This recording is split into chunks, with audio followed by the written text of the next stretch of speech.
does Mark Hamill like or not like The Last Jedi? And there seems to be this ongoing thing where people are misconstruing his words. People talk about this topic because it's Mark Hamill. Yeah. It's because Mark Hamill has gone to the comic conventions. He has gone to the Star Wars weekends and celebrations. He's active on social media. Ever since 83, the end of Return of the Jedi, Mark Hamill has stayed engaged with the Star Wars fan base and speculating on what Master Luke Skywalker did. And so now we're getting some comments here. And the one I thought right off the bat was he looks Hogsbook. I can't even pronounce this word.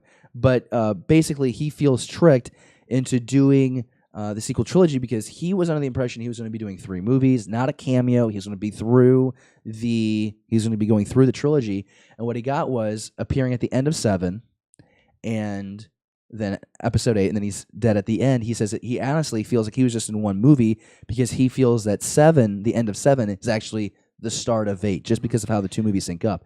What is your take on this? I mean, is there sympathy here? How do you interpret Mark's words?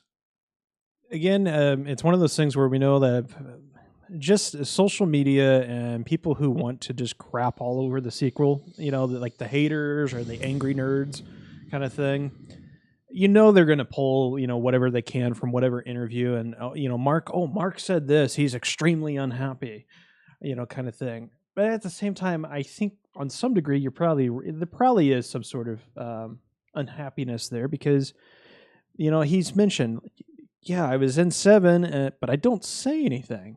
I just turn around and take my hood off, I think he was like, I was speechless, because Mark he's got he likes to troll people. He's trolled me personally, but it's one of those things where, he could be unhappy a little bit, and I have sympathy on that. But at the same time, though, maybe it's a clever ploy. Maybe he's just trying to lead fans in one direction, so that way when they see 9. There's that thought. That leads me to my next point, because he talks about how he puts a lot of emphasis in this interview. He did this, by the way, with Den of Geek. He did this interview within the last week or so. And he puts a lot of emphasis on the fact that he never got to have an on-screen moment with Han. And he revisits this like 2 or 3 times. And he's promoting like the show Nightfall that he's doing over in the UK. He's not even here to talk about Star Wars. He's talking about how, the scene where he asks, where's Han? Luke misses his friend, wants to know where his friend is. He learns that his friend is dead. And then Luke talks about just how the fact that, he's really bummed that they didn't have that opportunity to bring those characters back together. But then he says, but I guess it's not a big deal because no one seems to care. No one seems to care that Luke Skywalker, Mark Hamill, Harrison Ford's Han Solo, Carrie Fisher's Leia never reunited on screen. I think the internet lost its mind at first after The Last Jedi because they were really frustrated. Going back to the end of Force Awakens, Han's dead. In that moment, you're never going to get those 3 characters together. Jesse, am I misunderstanding this? Have I forgotten something here? Or I think people are upset. I hate to say it, but okay, so The Force Awakens starts. Luke Skywalker is missing. Mm-hmm. That's the whole premise of The Force Awakens. Where is Luke? We need him back. We got to find him. That's the whole mission. Here. That's the whole plot of the entire movie, was getting the map to find Skywalker. Okay? Han dies trying to achieve that goal. And while tragic, yes, and we're not even talking about the family issues here. It's the fact that you go from Force Awakens, and yes, you get that final moment. He takes his hood off. Fast forward The Last Jedi. So we get The Last Jedi. We've got Rey standing there, and he just kind of lobs the saber over the shoulder, and then Chewie kicks his front door in, and that's when he's like, Chewie, what are you doing here? And then it's like, well, where's Han?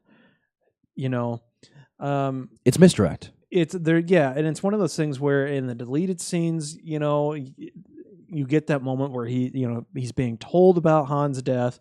He's very much grief stricken and everything.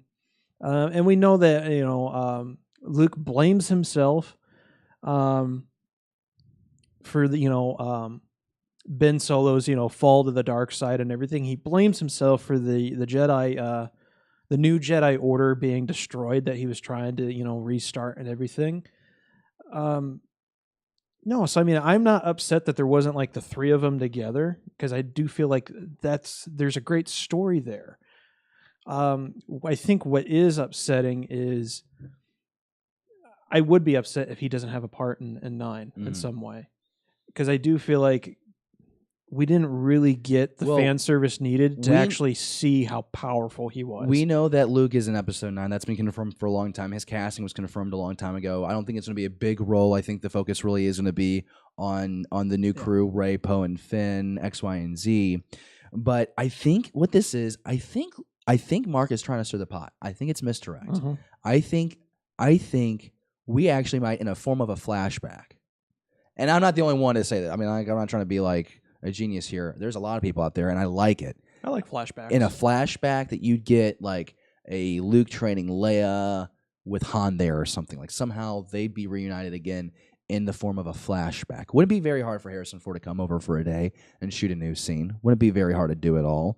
But that's what I'm thinking, because like I said, he spends a lot of time on this, and he says Luke, Han, and Leia will never be able to be together again, and I'll probably never work with Harrison again. And he admits he feels like that's a little selfish. Some people are taking this like he's pissed because he doesn't get to work with like one of the best actors of Hollywood. I don't think that. No. I think it's he wants to work with his buddy. Like Harrison was like the big bro to Carrie and Luke on that original set. He was 35. He was 19, like early 20s. So it's like there is a friendship there. There's a real bond. Especially, I mean, like Mark has constantly talked about his friendship with Carrie. But I mean, even the behind the scenes stuff, they talk about how they went, basically partying together, like while filming Empire and whatnot. They're actors, they were celebrities, kind of thing. And yeah, sure, Harrison Ford, really had this really. I mean, he went on to do Indiana Jones, Air Force One, The Fugitive. Mark Hamill really dived into voice acting, but they both have had their successes in film and everything. Right. This is more about, I think, Mark likes telling a story, and I feel like probably, if anything, there is truth in what he's saying, that there is a story element missing, that there's a fan service not happening in this sequel, trilogy, and that is a problem. But I think that's a problem of them not having somebody to actually guide. Mm-hmm. Rian Johnson should not have been given free will to just run wherever he went with his story. There should have been somebody going, no, you reel that back in a little bit. You're going too far off track. You can't just discard everything that was set up in this first movie. I think that JJ is going to kind of do a course correct, not necessarily course correct, but I think it's going to be more of a sequel to his Force Awakens than. Yes. Thank you for watching Beyond the Blast Doors. Be sure to subscribe to our channel. Don't forget, give us a thumbs up and leave a comment. Beyond the Blast Doors, a Star Wars conversation.